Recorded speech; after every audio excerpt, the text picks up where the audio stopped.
but they've got big leaves that are rustling in the breeze. Swish.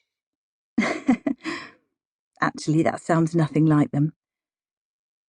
There's jam on my fingers, so the pen's sticky. I bet the cat's whiskers are too. Lloyd and Webber meowed as if they couldn't quite believe their luck that the sky was raining sandwiches when I chucked it over the hedge. I wasn't hungry anymore.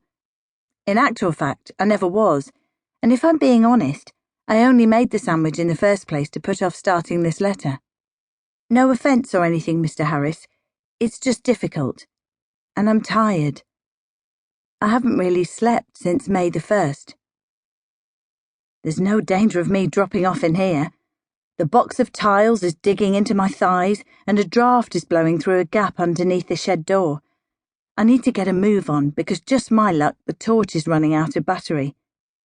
I tried holding it between my teeth, but my jaw started to ache, so now it's balancing near a spiderweb on the windowsill.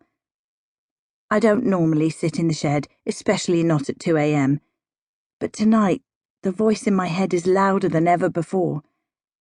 The images are more real, and my pulse is racing, and I bet if my heart was attached to one of those hospital things, all the fast thumping would break it. When I got out of bed, my pyjama top was sticking to my back, and my mouth was drier than probably a desert. That's when I put your name and address in my dressing gown pocket and tiptoed outside. And now I'm here, face to face with all this blank paper, determined to tell you my secret, but not sure how to say it. Tongue-tied doesn't exist in writing, but if it did, like if my hand was a great big tongue, honest truth, it would be all tangled up in one of those complicated knots that only Scouts know. Scouts and also that man off BBC Two. You know, the one with wild hair who does survival programmes and ends up in the middle of the jungle sleeping up a tree and eating snakes for dinner. Now I come to think of it, you probably have no idea what I'm talking about. Do you have TV on death row?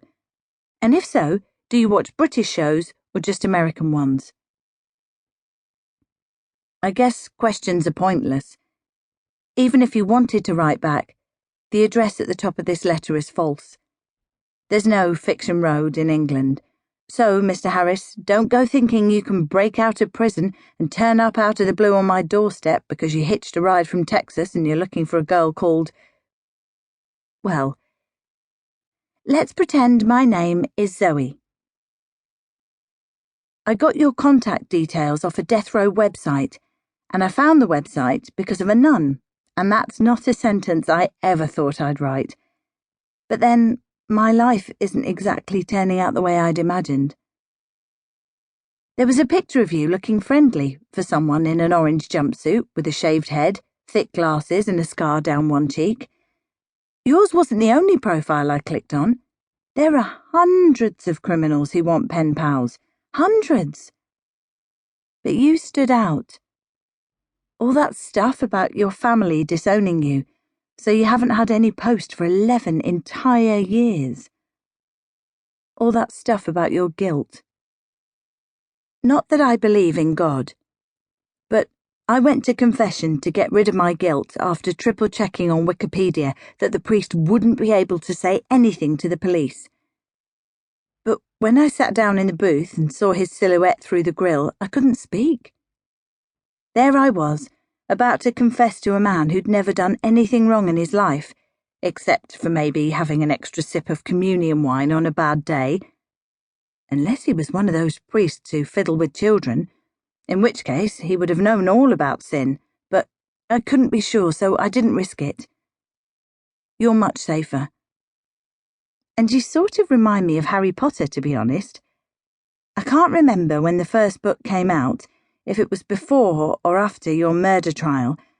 But anyway, in case you're confused, Harry Potter has a scar and glasses, and you have a scar and glasses, and he never got any post either. But then, all of a sudden, he received a mysterious letter saying he was a wizard and his life was miraculously transformed.